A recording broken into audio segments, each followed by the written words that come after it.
Emily Matson's impact was felt well beyond Northwest Pennsylvania. She spent a big chunk of her career reporting on issues in the Caribbean, including a 6-month stretch living in the U.S. Virgin Islands. And just like here at home, she was a star. Our Kara Coleman has more.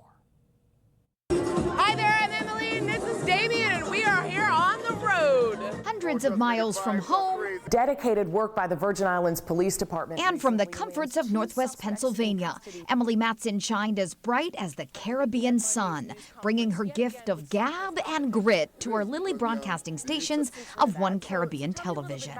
So how are you having fun on the parade route today? I'm having a wonderful time. Thank you very much. All right. She took everything that she learned about journalism and brought her storytelling skill set to the Caribbean and was able to tell the stories of the Caribbean people like nobody else could. I'm Emily Matson, and you're watching One Caribbean Television.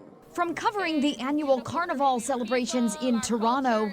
This is one of my favorite events because it is just so colorful. It's really just an explosion of Caribbean culture. To the start of the COVID-19 pandemic in the U.S. Virgin Islands.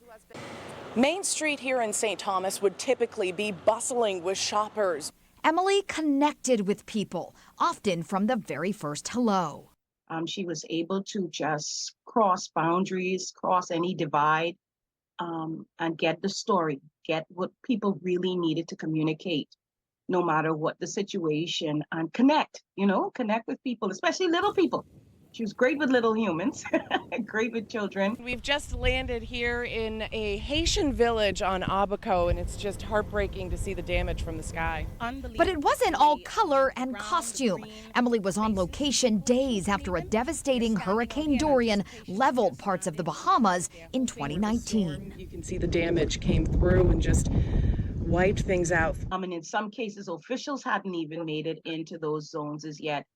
And she traipsed through as if it was nothing, in terms of getting to people and making sure people's voices were heard and that they were counted. They were not forgotten all the way out in this lonely space, especially on the island of Abaco. She spoke with clarity and compassion and connected with people who at times were at their lowest low. Emily has this ability to, be genuine and pure.